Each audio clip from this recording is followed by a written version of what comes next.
I think what we need to do is remove this extreme case with sex, just as we would with how many fingers, toes, how many kidneys you have, how many feet you have. But let's go to the sex concept before gender, I think, because the idea of gender being different from sex is predicated on the idea that sex is binary. That's where you mentioned that term, gender binary. Now, of course, intersex doesn't necessarily mean that someone is completely between sexes. Usually they have very identifiable characteristics, like a very large clitoris or micro penis. Less than 0.08% of population Earth. In human anatomy class, how many fingers are you taught human beings have? We're told typically that people have 10, however there are people born with 11 But you're fingers. taught 10, right? Yeah.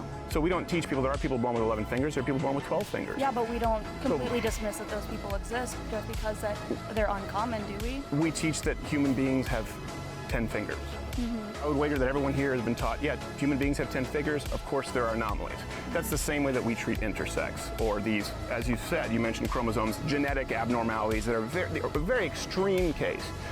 So I think what we need to do is remove this extreme case with sex, just as we would with how many fingers, toes, how many kidneys you have, how many feet you have. There's something that's typical, there's something that's atypical. And you go to gender.